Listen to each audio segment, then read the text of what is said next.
Šiandien tokį klausimą keliu, tai va, kodėl žmonės neateina į renginius, arba kodėl taip sunku kartais būna, turint gerą idėją, jau pritraukus finansavimą, atrodo įdėjus tiek daug pastangų, tą vieną žmogų, kitą žmogų lyg už siūlo galo tempti į savo turimas iniciatyvas.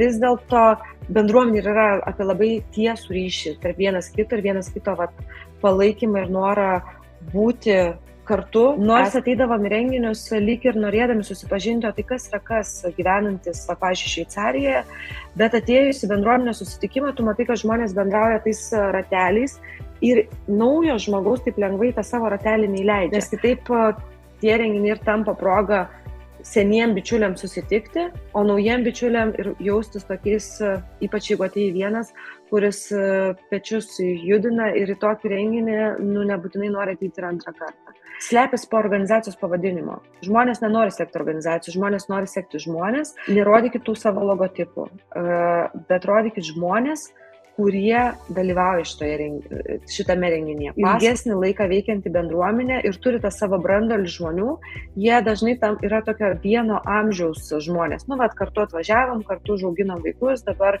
mums rūpėjo lituanistinis ugdymas, dėl to pradėjom lietuvišką mokyklą.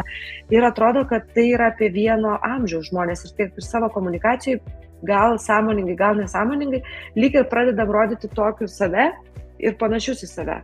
Reikia suprasti, kad žmogus prikviečia kitą žmogų. Žmogus nesijungia prie organizacijos, jis jungiasi prie kito žmogaus. Ar atstumas yra ribojantis faktorius? Manau, ne. Nes kai žaidžia žmonės krepšinio varžybas, tai jas gali per pusę šalies pervažiuoti, kad tas varžybas pažiūrėtų.